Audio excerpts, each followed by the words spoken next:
Welcome to Wishlist, the art of social conscience, a series of talks, films and performances where artists use their creative platform to highlight social issues.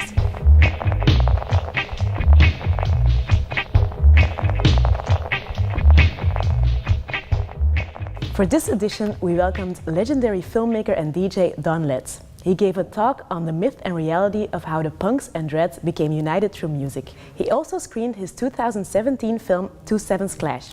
He ended the evening with a late-night DJ set. The man himself, Mr. Don Letts. Thank you. I was first inspired to pick up a camera by the whole punk rock thing.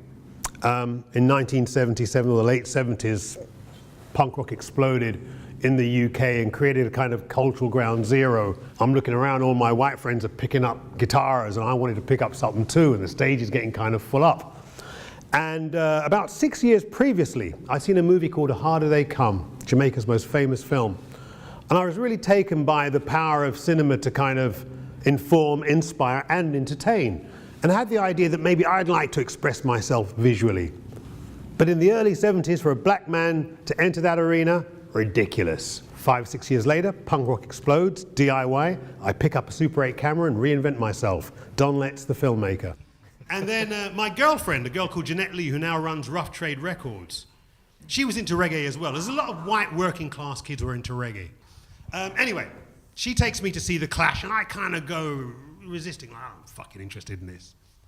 I walked in and the buzz changed my life, man. I gotta say, I couldn't understand what they were fucking saying, but there was this undeniable energy, and it wasn't enough to like just be a fan. You wanted to be involved. Basically, punk rock said, if you've got a good idea and you're brave enough, you can be part of this thing too. When I was growing up, there was only two means of kind of expressing yourself, two means of finding your kind of tribe, and that was music and clothes. And the music that I grew up on, there was a bit of entertainment, there was a bit of dancing, but there was also a lot of kind of information that came through the music I was listening to. I mean, you've only got to listen to something like, I don't know, Bob Marley or Gil Scott-Heron. I realized that music wasn't just about escapism. It could be used as a tool for social change. So my white friends said about creating a soundtrack that was relevant to their situation, which was punk rock.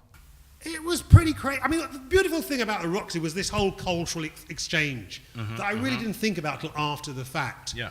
The fact that I was using my culture to turn them on and they were doing the same. It was through understanding our differences that we became closer, not by trying to be the same. I didn't have a mohawk, Joe Strummer didn't have dreadlocks. Yeah, yeah. And when I was growing up, music was the only means of kind of alternative information. When I was going to school, I wasn't hearing about anything black. I went to a white school. In fact, I was the only black man there for about 3 or 4 years. So it's through music that I really got to understand my culture. Now everyone knows Van Dien. Certain man like Mr. Letts, the original Don Letts, is a rude boy.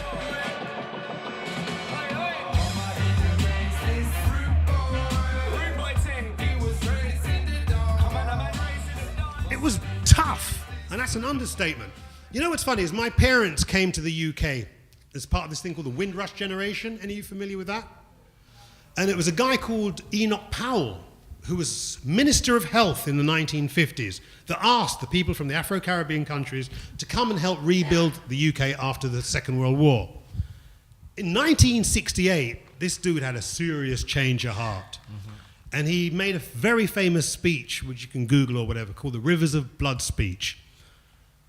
And in 1968, I was 12 years old. Now, before he made that speech, I was in the playground with my white friends and I was like, all right, Don, the next day after he made the speech, it polarized the playground. All of a sudden it was like, you black bastard, go back home. Just like that overnight. No, I wouldn't say it's an artist's duty to be political, to, to wake people up. That's one way you can use art, because you can use art to entertain.